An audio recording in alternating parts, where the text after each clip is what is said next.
할렐루야. 가정의 달 5월인데 하나님께서 가정마다 넘치는 은혜를 내려주실 줄로 믿습니다.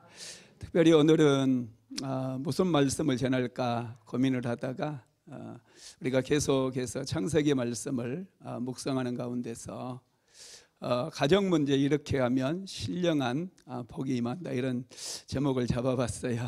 문제가 없는 분들에게도 하나님께서 복을 주시고, 특별히 문제가 있는 가정에는 더 큰 하늘의 신령한 복이 임하게 될 줄로 믿습니다. 가정은 하나님께서 만드신 최초의 공동체입니다. 하나님께서 세상 만물을 창조하실 때마다 하셨던 말씀이 있어요. 반복해서 하셨던 말씀이 보시기에 좋았더라, 보시기에 좋았더라, 이런 말씀을 반복적으로 하셨어요. 그런데 이 창조 과정을 자세히 묵상해 보면 하나님께서 보시기에 좋지 않았다는 말이 딱 하나가 있습니다.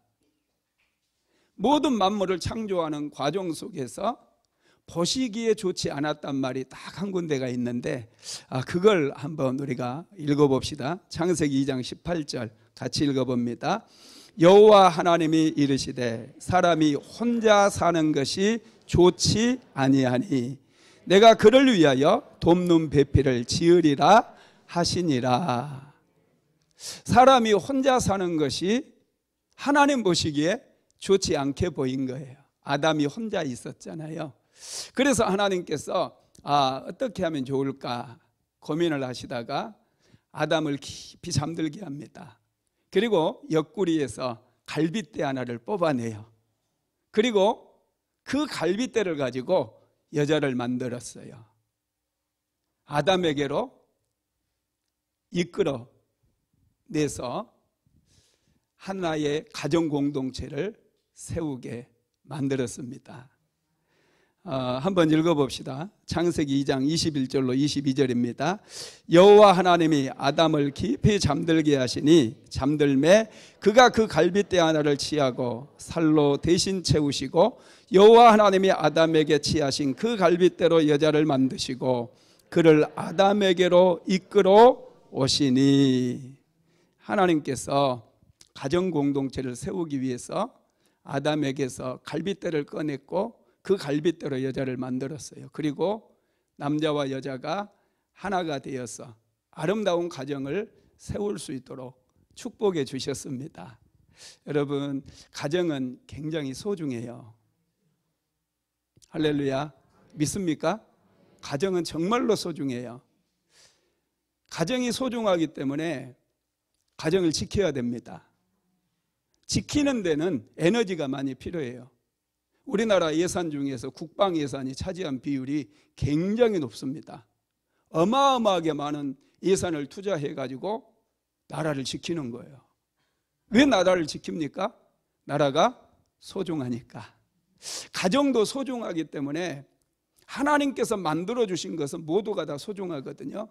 소중한 것이기 때문에 우리가 지켜야 돼요. 지키는 데는 물질도 들어가고 또 지키는 데는 에너지가 굉장히 많이 소진이 되는 것이죠. 하나님께서 세우신 가정을 우리가 잘 지켜야 되는데 마귀는요, 끊임없이 우리 가정을 무너뜨리려고 그래요. 마귀는 하나님께서 세우신 것들은 무조건 파괴하려고 그래요. 교회도 파괴하려고 그러죠. 가정도 파괴하려고 그래요. 가정이 무너지면 교회도 사회도 국가도 결국 다 무너지게 되어 있습니다. 그래서 우리는 이 가정을 잘 지켜야 되는데 하나님께서는 우리에게 특별한 은혜를 주셔서 가정을 통해서 힘을 얻게 하시고 가정을 통해서 복을 받게 만드십니다. 복을 많이 받으면 가정도 잘 지키게 될 줄로 믿습니다. 하나님께서는 아브라함에게도 가정을 허락해 주셨잖아요. 사라와 결혼하게 만드시고 가정을 허락해 주셨어요. 그 가정에는 아들이 태어나지 않아서 오랫동안 고민이 있었습니다. 자녀를 낳기까지 말할 수 없는 어려움을 겪고 고민이 있었고 갈등이 있었어요. 그런데 하나님께서 마침내 아브라함의 나이 100세가 되었을 때, 사라의 나이 90세가 되었을 때 아들을 주셨습니다. 여러분, 그 아들의 이름이 뭐죠? 이삭이에요. 이삭. 이삭의 이름이 뜻이 뭘까요?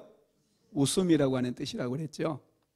하나님께서 아들을 주시면서 드디어 아브라함의 가정에도 기쁨을 주십니다. 웃음을 주셨다는 거예요. 아들을 낳지 못한 것 때문에 그들은 마음고생도 많이 했고 얼굴이 까맣게 변해버렸어요. 그런데 아들을 주심으로 인해서 그들의 인생에도 꽃이 피게 되고 그들이 웃게 되었습니다. 얼마나 하나님께서 그들에게 아들을 주신 것이 감사했는지 그들의 삶이 100세에 꽃이 피게 된 거예요. 그런데 여러분, 하나님께서 주신 것은요, 함께 나눌 수 있어야 돼요. 아브라함과 사라는 이삭을 하나님께서 주셨을 때 크게 기뻐했을 뿐만 아니라 이삭이 젖을 뗄 무렵에 큰 잔치를 배설을 합니다. 잔치를 열어가지고 많은 사람들을 초청하고 좋은 음식을 준비해서 함께 기쁨을 누리게 되었어요. 가정에 좋은 일이 찾아왔습니다. 모두가 웃는 그런 환경이 만들어졌어요. 그런데 우리가 가정생활 하다 보면 항상 이런 게 아니잖아요. 가정에 또 갈등이 찾아오게 되었어요. 아브라함과 사라의 가정에 심각한 갈등이 또다시 찾아옵니다. 그런데 아브라함은 이 갈등을 잘 해결함으로 인해서 이 갈등 때문에 오히려 더 축복을 받는 그런 역사가 일어나게 돼요. 저와 여러분들의 가정에도 때로는 생각하지 못했던 그런 문제 때문에 남편과 아내가 갈등하고 부모와 자녀들이 갈등하는 그런 일들이 끊임없이 반복되지 않습니까? 이런 갈등이 찾아왔을 때 우리가 어떻게 해결해야 되는지 그게 중요해요. 이 갈등을 잘 극복하게 되면은 오히려 하나님께서 더 크게 복을 주시고 가정을 하나님께 더 사용하시는 그런 역사가 일어납니다. 오늘은 그래서 이 갈등의 문제, 가정에 찾아온 갈등을 어떻게 해결할 것인가, 그거에 대해서 좀 말씀을 나누려고 합니다. 여러분, 어떤 갈등이 찾아오게 되느냐, 이 하갈의 아들 이스마엘이 이삭을 희롱한 사건이 일어나는데 창세기 21장 9절 말씀 한번 읽어볼까요? 시작. 사라가 본즉 아브라함의 아들 애굽 여인 하갈의 아들이 이삭을 놀리는지라. 다른 사람이 놀렸으면 사라가 그냥 넘어갔을 거예요. 이웃집 아들이 이삭을 놀렸으면 그러나 보다 지나갔을 거예요. 그런데 하갈의 아들 이스마엘이 100세에, 이 아브라함의 나이 100세, 사라의 나이 90세에 얻은 아들 이삭을 놀리는 거예요. 개역 한글판 성경에는 희롱했다고 나오거든요. 그 모습을 보았을 때 사라의 마음속에서 분노가 치밀어 올랐어요. 열받았어요. 가끔 열받는 분들이 있는데 여러분, 아브라함과 이 사라 사이에 아들이 정말 태어나지 않았잖아요. 사라의 마음은 아들을 낳고 싶은 그런 마음으로 숫덩이가 됐어요. 그런데 겨우 아들을 하나 낳아서 이제 젖을 떼고 사람들 모아서 잔치를 벌였는데 그날, 바로 그날이에요. 그날 이스마엘이 이 하갈의, 이 사라의 몸종 하갈에서 태어났던 그 아들 이스마엘이 이삭을 막 희롱을 하고 놀리는 거예요. 그래서 사라가 엄청나게 화가 나버렸습니다. 그리고 이 사라가 아브라함을 찾아가서 요구해. 무엇을 요구하는지 한번 볼까요? 창세기 21장 10절 같이 읽어봅니다. 그가 아브라함에게 이르되 이 여종과 그 아들을 내쫓으라. 이 종의 아들은 내 아들 이삭과 함께 기업을 얻지 못하리라 하므로. 아멘. 아브라함에게 사라가 찾아가서 이 여종과 그 아들을 내쫓으라 그래요. 하갈이라고 이름도 부르지 않아요. 이스마엘 이름도 부르지 않아요. 이 말씀 속에서 우리는 사라의 마음을 좀 읽을 수 있어요. 얼마나 화가 났는지, 얼마나 지금 이가 갈렸는지, 분노가 가득 차 있거든요. 그래서 이 하갈이라고도 부르지 않고 이 여종과 그리고 그 아들을 내쫓으라 그래요. 사라가 하갈 때문에 엄청나게 많이 힘들었고 상처를 입었다라는 것을 이 한 구절에서 우리가 생각해 볼 수 있다는 거예요. 여러분, 이 말을 들었을 때 아브라함을 한번 생각해 보세요. 아브라함의 입장을. 아브라함이 얼마나 고민이 되겠습니까? 사라가 이 여종과 그 아들을 내쫓으라 단호해요. 타협의 여지가 없어요. 그러면 이스마엘도 아브라함의 아들이에요. 하갈 역시도 아브라함의 아내입니다. 무려 13년을 하갈과 함께 살았고요. 아들 이삭이 태어나기 전까지 이스마엘만이 유일하게 아브라함의 아들이었어요. 아브라함은 이스마엘도 너무너무 사랑했습니다. 그런데 그 아들을 내쫓으래요. 그러면 내가 아브라함이라면 사라, 지금 조용히 해. 지금 말이 될 법한 소리야? 얘도 내 아들이거든. 뭐 내가 바람을 피워가지고 이 아들 낳니? 한번 입 있으면 얘기해봐. 가만히 있는 사람 왜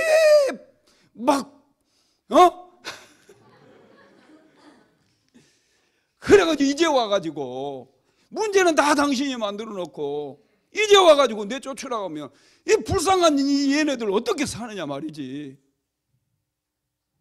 그러면서 오히려 사라를 좀 야단치면서 문제를 해결하려고 하지 않겠어요?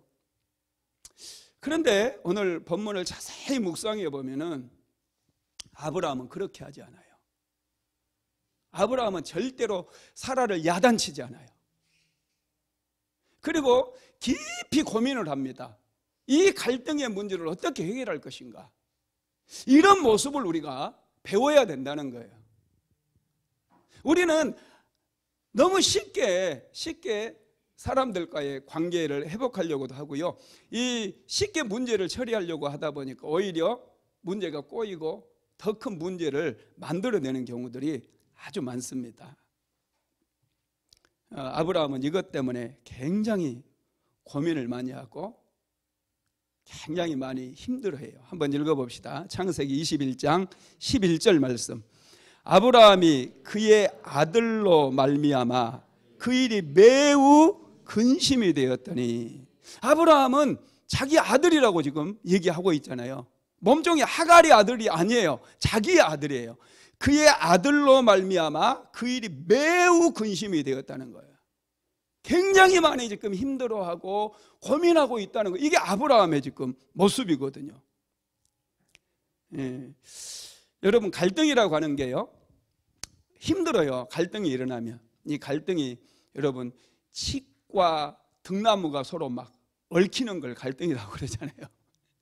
복잡하게 얽혀 있는, 이렇게 인생이 복잡하게 얽혀 있으면 굉장히 힘들어요. 스트레스를 받아요. 아주 힘이 듭니다. 그런데 갈등이 주는 유익들이 있어요. 갈등하면서 우리는 고민하거든요. 인생에 대해서 좀 더 깊이 생각하고 또 묵상을 해요. 그러다 보면 어떻게 되느냐, 우리가 성장해요. 우리 인생은 계속 성장해야 돼요. 더 성숙하게 돼야 돼요. 쉽게 문제를 해결하는 사람들은 이 성장도 안 되고 성숙이 안 되거든요. 그런데 인생에 문제가 찾아왔을 때 진지하게 고민하고 그 문제의 해답을 얻기 위해서 계속해서 질문하는 이런 과정 속에서 우리가 더 지혜로운 사람이 되고 더 성숙한 사람이 될 수 있다라는 것입니다. 여러분, 13년 이상 이스마엘을 키워왔는데 그 이스마엘을 내보내는 게 아브라함에게 얼마나 힘든 일이겠어요. 아브라함에게는 엄청난 고통이거든요. 이 하갈과 이스마엘이 집을 나가게 되면은 이 사람들은 스스로의 힘으로 자립할 수 없어요. 죽을 수밖에 없습니다. 종이 되든지. 그래서 아브라함은 이 문제는 자기의 힘으로는 도저히 해결할 수 없다라는 사실을 알게 돼요. 자기의 힘으로는 해결할 수 없다라는 것을 깨달은 거예요. 그때 아브라함이 이 문제를 가지고 하나님 앞에 나아갑니다. 이게 지혜예요. 그리고 이 문제를 가지고 하나님 앞에 간절히 기도하기 시작했어요. 그때 하나님께서 아브라함을 찾아오셔가지고 아브라함에게 해법을 주십니다. 읽어봅시다. 창세기 21장 12절입니다. 하나님이 아브라함에게 이르시되 내 아이나 내 여종으로 말미암아 근심하지 말고 사라가 내게 이런 말을 다 들으라. 이삭에게서 나는 자라 야 내 씨라 부를 것임이니라. 아멘. 아브라함에게 하나님께서 찾아오셔서 내 아이나 내 여종으로 말미암아 근심하지 말고 사라가 내게 이런 말을 다 들으라. 이렇게 말씀을 하신 거예요. 사라의 말을 들어주라는 거예요. 이 말은 곧 뭡니까? 이스마엘과 하갈을 집에서 내보내라는 거예요. 와, 하나님 이게 말이 쉽지. 이게 이거 도덕적으로도 윤리적으로도 이거 말도 안 돼요. 아브라함이 뭐 하나님 믿는다고 재단도 쌓고 뭐 잘난 척 하더니 세상에 그 애기 그 어린 애하고 처자를 쫓아내버렸대. 이런 소문이 나겠어요, 안 나겠어요? 사람 눈치 보면은 여러분 동네 사람들 다 알고 있거든. 그러면 아브라함이 믿음의 사람으로서 아브라함의 인생에 오점을 남기는 거고, 이거 심각하거든요. 그런데 여러분 항상 우리 생각에는 하나님께서 지금 결정 내려주시는 게 이게 타당하지 않는 것 같은데요, 하나님께서 말씀하신 건 항상 옳다는 거예요. 하나님의 말씀대로 우리가 살면 손해볼 것 같죠? 절대로 손해보는 일이 없어요. 하나님은 진리십니다. 그래서 여러분 아브라함은 하나님의 말씀을 듣고 나서 그 말씀에 그대로 순종을 해요. 정말로 여러분 놀랍습니다.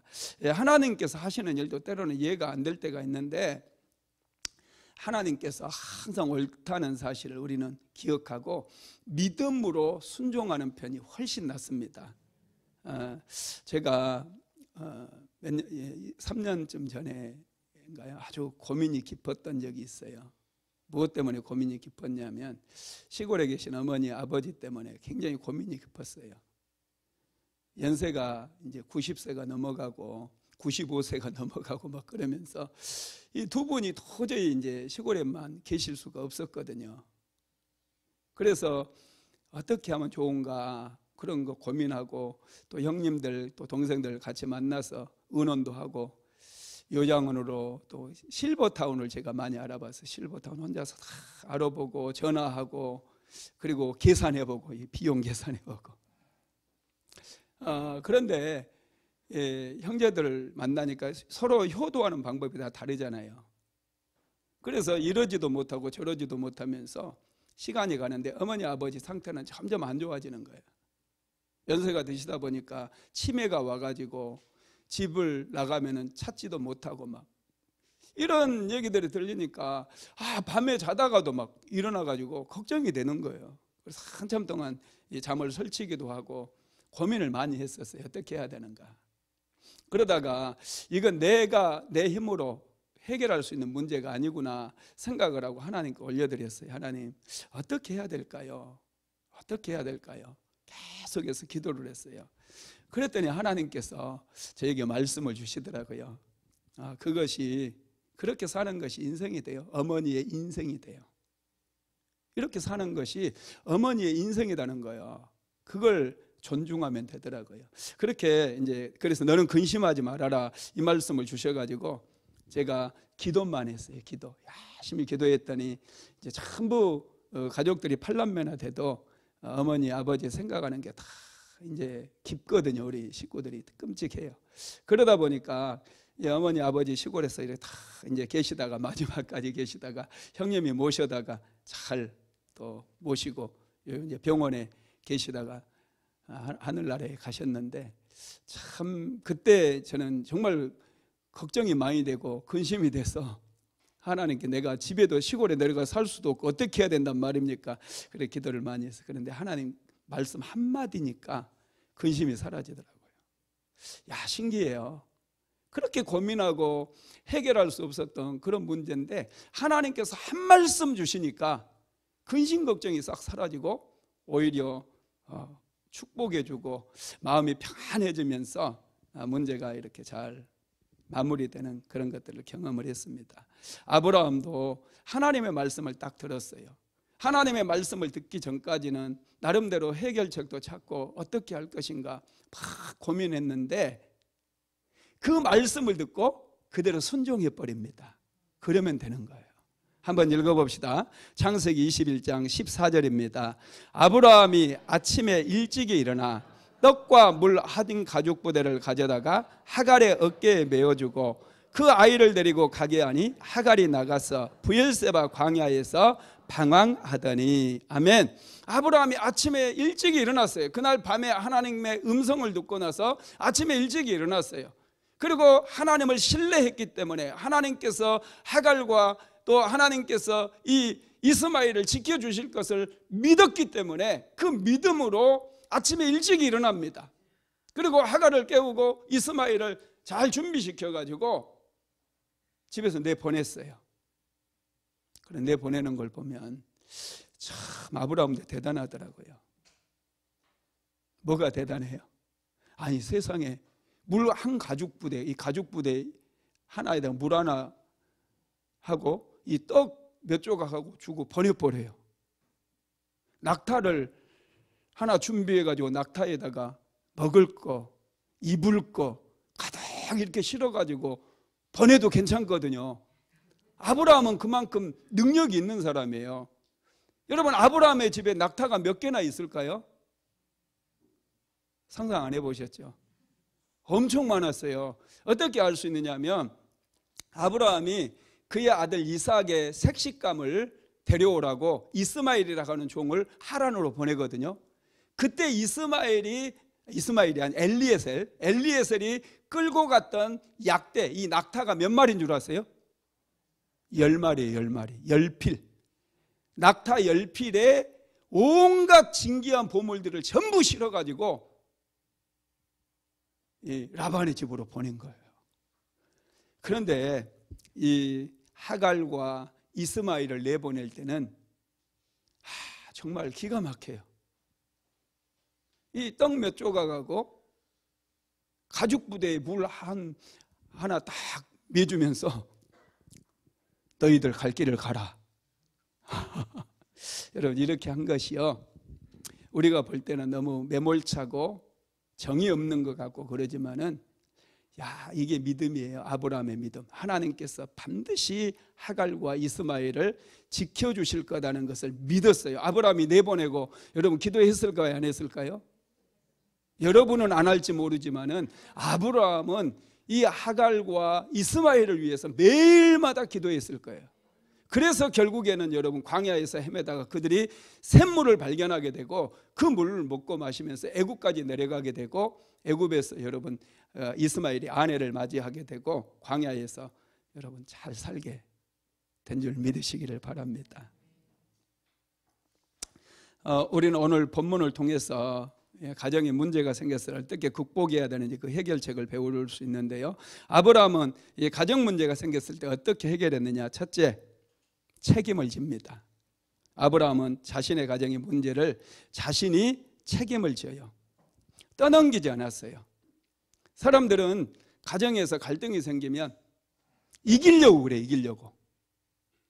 세상에 자기 아내 이겨가지고 뭐 상줍니까? 남편 이겨먹으려고 하는 아내들이 있어요.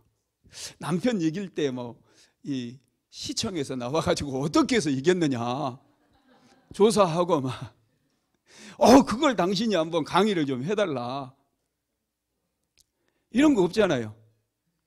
상도 안 주거든요. 여러분 세상에서 제일 바보 같은 부부가 서로를 이기려고 하는 부부예요. 가정 여러분 부부싸움에서는 무조건 져주기를 주님의 이름으로 축복합니다. 지는 게 어떻게 하셨어요? 지는 게 이기는 거예요. 세상에 이길 사람이 없어가지고 자기 아내를 이기려고 그래. 참 이렇게 어리석게 인생을 살면 안 돼요. 세상에 이길 사람이 얼마나 많습니까? 지금 우리가 이겨야 되는 이 어둠의 권세들, 아내의 인생을 도적질하는 어둠의 권세들이 안 보입니까? 그러니까 아내를 이기려고 하는 거야. 쪼잔한 남편들이 되는 거예요. 열심을 다해서 여러분 기도해서 아내를 축복해 줘야지. 아내를 이겨먹으려고 하는 그런 남자들은 정말 바보 같은 남자들이에요. 아내들도 마찬가지. 세상에 이길 사람이 없어가지고 남편 이겨갖고 남편 길을 팍 꺾어버려서 세상에 나가서 기죽게 만들게, 그렇게 만들려고 하는 그런 어리석은 부인들이 있다니까요. 가정에 문제가 생겼을 때는 서로 윈윈해야 돼. 서로를 세워주고 서로를 축복해주고, 그래서 서로가 승리할 수 있도록 길을 만들어줘야 되는 거예요. 할렐루야. 그런 가정에 하나님께서 은혜를 주시는 거예요. 경쟁 상대가 아니에요. 남편은 여러분의 경쟁 상대가 아니고, 남편은 적이 아니에요. 아내는 여러분들의 적이 아니라는 거예요. 경쟁 상대가 아니에요. 싸워야 되는 대상이 아닙니다. 갈등이 올 수 있어요. 남편들은 여러분 분명히 아브라함에게 배워야 됩니다. 책임을 내가 져야 돼요. 사실 문제의 원인은 어디 누구에게 있어요? 사라에게 있어요. 사라에게. 가만히 있는 사람에게, 내 몸종에게 들어가, 내 몸종 통해서 내 아들을 한번 안고 싶어, 그러면서 그냥 하갈을 막 집어넣어 주는 거야. 그래가지고 이스마엘이 태어났어요. 아브라함에게는 책임이 없어, 어떻게 보면은.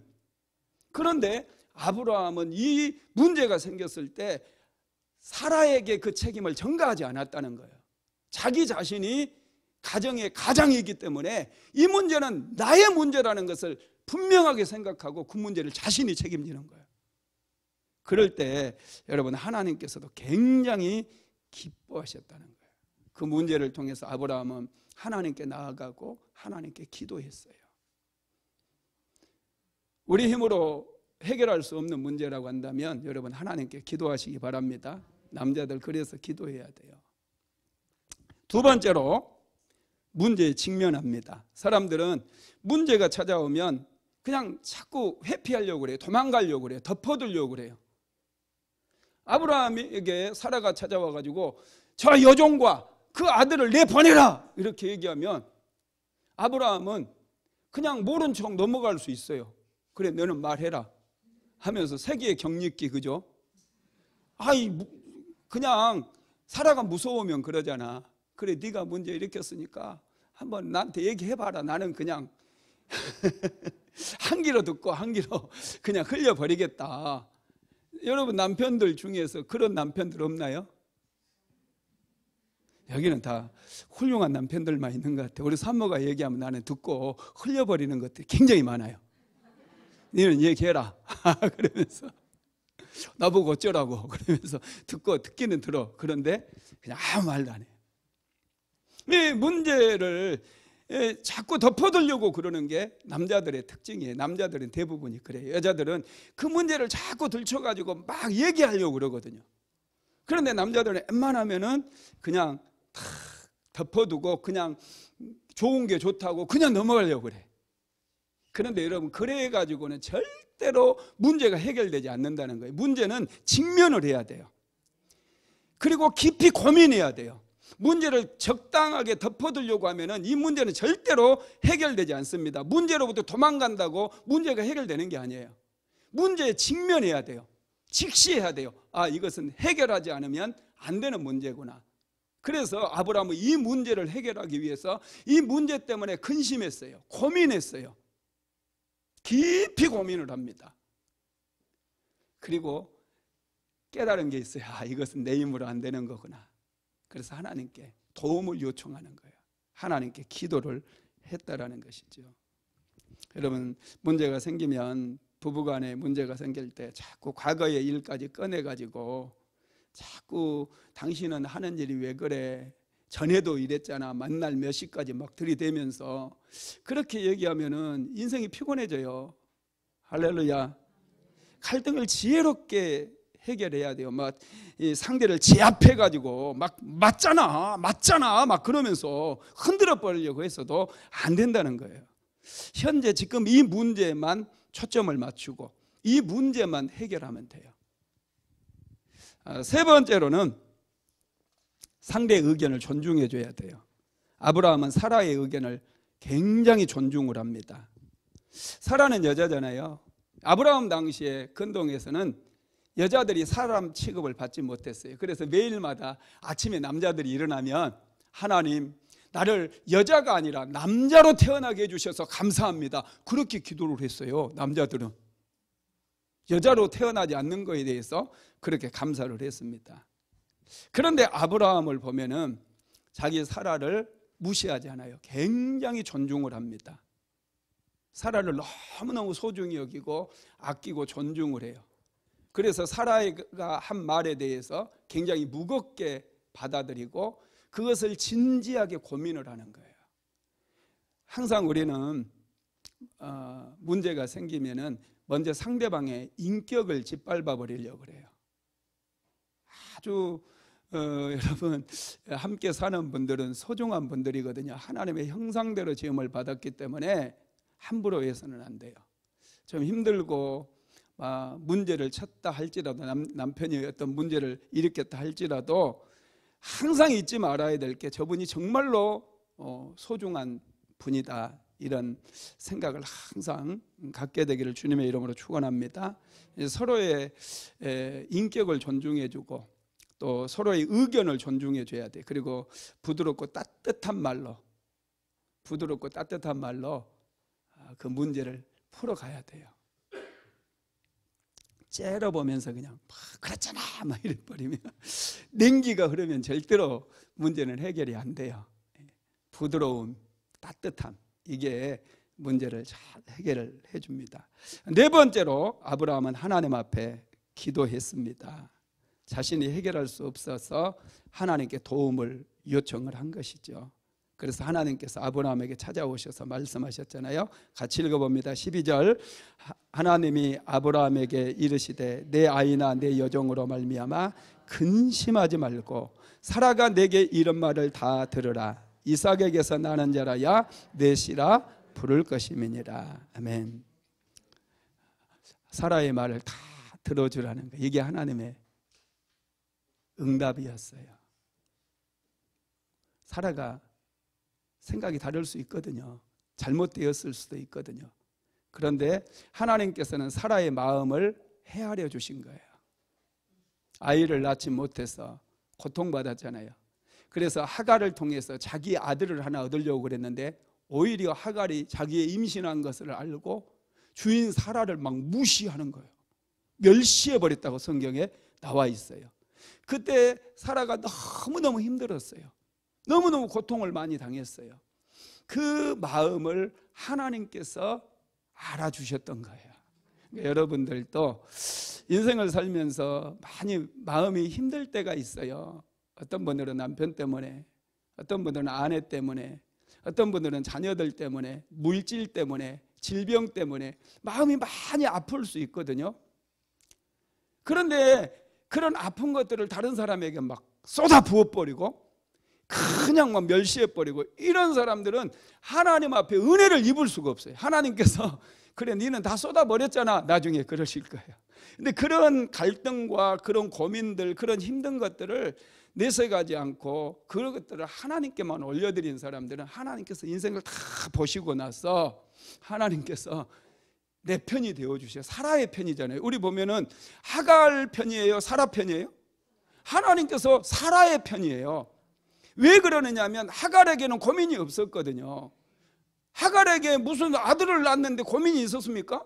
그냥 아브라함과 하룻밤 잤더니 아들이 생겨버린 거야. 하갈은 전혀 고민한 적이 없어요. 갈등한 적도 없어요. 그래서 기고만장해져 가지고 오히려 여주인의 자리에 자기가 올라가려고 했던 그런 것밖에 없었거든요. 하나님께서 그런 것들을 다 보셨다는 거예요. 힘들었지만 참고 기다렸던 사라는 하나님께 그의 마음을 올려드렸고 하나님께서는 그의 마음을 받으셨어요. 그래서 아주 중요한 순간에, 결정적인 순간에 하나님께서는 사라의 손을 들어주셨어요. 사라의 말대로 다 행하라는 거예요. 그래서 이 하갈과 이스마엘은 그 집에서 나가게 되었습니다. 이렇게 해서 갈등이 봉합이 됐어요. 아브라함은 하나님을 경외함으로, 하나님을 정말로 경외함으로 자기의 집에 찾아왔던 이 갈등의 문제를 다 해결을 했습니다. 그랬더니 여러분, 하나님께서 이 가정에 크게 은혜를 베풀어 주셨어요. 여러분, 저와 여러분의 삶에도요, 하나님께서 하나님을 경외함으로 문제를 잘 해결하면 복을 주시는데, 시편 128편 1절로 한번 가볼까요? 시편 128편 1절 말씀 같이 읽어봅니다. 여호와를 경외하며 그의 길을 걷는 자마다 복이 있도다. 하나님을 경외함으로 하나님께서 가르쳐 주신 그 길로 문제를 해결하고 그 길을 걸어가는 사람마다 복이 있도다 그랬어요. 이런 사람이 복을 받는다는 거예요. 하나님을 경외함으로 문제를 해결해가는 그 가정에 어떤 하나님께서 복을 주시느냐. 첫째, 손으로 하는 모든 일에 복을 주시는데, 시편 128편 2절도 읽어볼까요? 내가 내 손이 수고한 대로 먹을 것이라. 내가 복되고 형통하리로다. 우리가 손으로 하는 일에 복을 받아야 돼요. 이 복을 받지 못하면 정말 힘들더라고요. 헛발질하는 인생을 저도 20년 동안 살았어요. 헛발질만 했어요. 하나님께서 주시는 복을 받지 못하니까 나는 복을 나름대로 받은 줄 알았는데, 이 땅이 얼마나 척박한지, 아무리 기도하고 해도 잘 안 풀려요. 잘 안 풀립니다. 세상이 만만치 않더라고요. 정말 만만치 않아요. 그래서 제가 성경을 읽다가 정말 놀라운 그 비밀을 하나 발견했는데, 그게 뭐냐면 복자만 나오면 동그라미를 치고 하나님 나에게도 복 주세요. 그래서 뭐 이게 기복신앙이라고 하시는 분도 있을 거예요. 그런데 저는 너무나 절박했거든요. 사는 게 너무 힘들고 굉장히 고통스러웠으니까 성경을 계속 읽다가 복자만 나오면 동글뱅이를 치고 아멘, 주여 나에게도 복을 주세요. 계속 몇 년 동안 그렇게 기도하고 또 기도하고, 그랬더니 하나님께서 뭐 로또 복권 당첨되게 하지 않고요, 손으로 하는 일에 복을 주시더라고요. 저는 이제 특별히 우리 사모가 막 힘들어하고 돈이 없어가지고 요석이 태어나면은 이 우유 300일 돈도 없었다고 그랬잖아요. 그래서 제가 이제 아이디어를 딱 내가지고 지갑을 하나 딱 사주면서 사모에게 딱 주고, 하나님께서 이 지갑에 돈을 가득 넣어주실 거야 막 그러면서 축복이고 딱 줬어요. 근데 우리 사모는 나보다 믿음이 더 좋아요. 그걸 믿음으로 딱 받아버리더라고요. 그랬더니 하나님께서 정말로 얼마나 물질을 많이 넣어주시는지 그 지갑이 찢어져 버렸어요. 진짜예요, 진짜.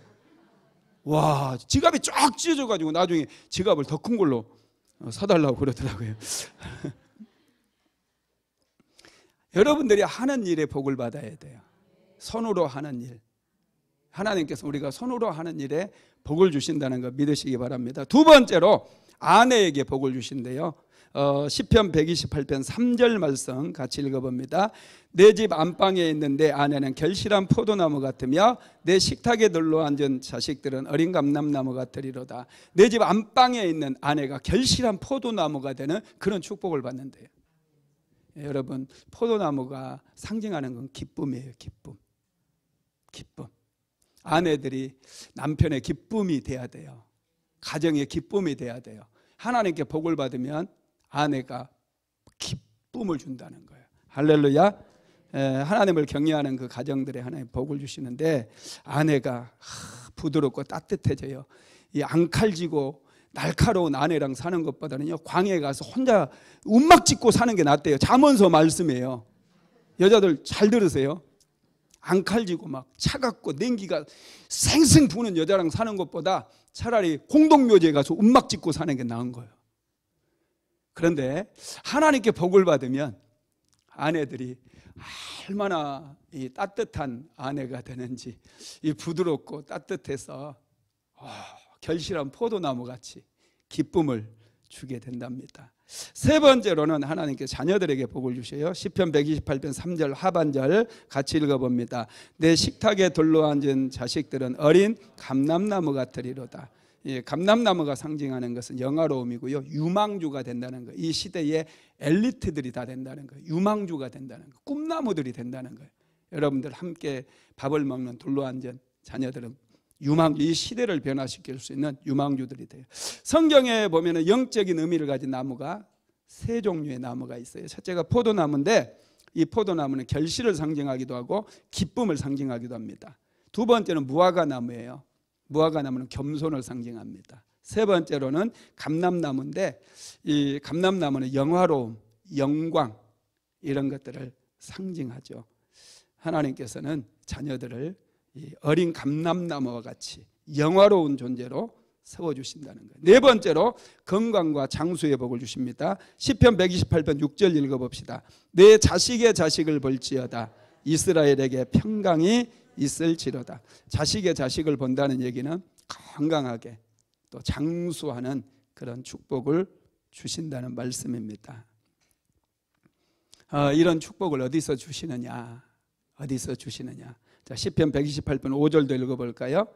여호와께서 시온에서 내게 복을 주실지어다. 너는 평생에 예루살렘의 번영을 보며. 하나님께서 시온에서, 시온이 바로 교회를 얘기합니다. 교회에는 축복의 통로가 있어요. 힘을 다해서 여러분 섬기십시오. 교회는 다니는 게 아니고요, 섬기러 다니는 거예요. 믿으시기 바랍니다. 교회에 주어진 네 가지의 축복의 통로가 있어요. 중요하니까 받아 적으세요. 첫째가 예배입니다. 여러분, 예배는 항상 사모하시고 준비하셔서 잘 들으시기 바랍니다. 예배는 축복의 통로예요. 예배를 통해서 하나님께서 복을 주시면. 두 번째가 찬양입니다.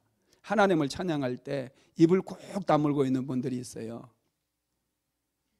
열렬하게 찬양하시기 바랍니다. 열렬하게. 시편 69편 30절로 31절 같이 읽어봅니다. 내가 노래로 하나님의 이름을 찬송하며 감사함으로 하나님을 위대하시다 하리니 이것이 소 곧 뿔과 굽이 있는 황소를 누림보다 여호와를 더욱 기쁘시게 함이 될 것이라. 이 소 황소를 누린 것보다 하나님을 찬양하는 것이 하나님을 더 기쁘게 해드리는 거라는 거예요. 찬양은 축복의 통로예요. 강력한 기름 부음이 있습니다. 세 번째로는 기도입니다. 다니엘은 하루에 3번씩 기도하기로 뜻을 정했어요. 그리고 실천에 옮겼습니다. 기도는 여러분 축복의 통로예요. 저도 20년 동안 매일마다 한 번도 빠지지 않고 기도하고 있는 사람이고 계속 기도하고 있어요. 왜냐하면 기도를 멈추면 안 돼요. 기도를 통해서 하나님께서 놀라운 일을 이루시거든요. 기도를 통해서 하나님께서 우리 인생 속에 복을 주시거든요. 다니엘은 포로로 끌려갔어요. 그래서 이스라엘 땅, 유다 땅에서 포로로 끌려왔던 한 사람이 있다고 나중에 이제 얘기하는 거, 벨사사랑 그 글자 벽에 새겨질 때 그렇게 얘기하거든요. 포로로 끌려온 자가 있다고. 그렇게 무시를 당했다는 얘기예요. 다니엘이. 그 총리를 지냈던 다니엘도 그렇게 여러분 포로로 끌려온 자였어요. 포로로 끌려갔던 그 사람이 하나님께 뜻을 정하고 하나님께 기도했거든요. 그랬더니 하나님께서 총리로 세워주셨는데 바벨론이 망해버렸어요. 바벨론 나라가 망해버리면 어떻게 돼요? 그 신하들까지 다 기양 보내든지 죽이든지 가족 다 몰살시키는 거거든요. 페르시아가 들어왔잖아요. 그런데 페르시아에서도 다니엘의 명성을 너무너무 잘 알아가지고 이 바벨론 느부갓네살 왕의 신하였던 다니엘을 페르시아의 왕궁에도 총리로 세워버려요. 놀랍지 않습니까? 왕조가 바뀌는 그런 상황 속에서도 존귀하게 쓰임받았다는 거예요. 그게 여러분 기도의 능력입니다. 기도의 능력. 네 번째로는 헌신이 있어요. 헌신. 이게 헌신은 여러분 축복의 통로입니다. 교회에서 열심히 헌신하는 거 시간 아까워하지 마세요. 제가 어제도 토요일 이제 주일 준비하면서 교회 나오니까 우리 권사님들, 집사님들 나오셔가지고 열심히 막 기쁨으로 얼굴에 막 웃음이 가득해요. 집사님들, 권사님들 이렇게 열심히 또 헌신하고 어제 또 저랑 이제 식사하고 가서 또 전도도 나갔어요. 그분들이 전도까지 아주 막 기쁨으로 나가서 이 동네 아주 막 유명해. 우리 안디옥교회 막 하도 열심히 전도하다 보니까 얼마나 또 기쁨으로 하시는지 제가 그렇게 행복했습니다.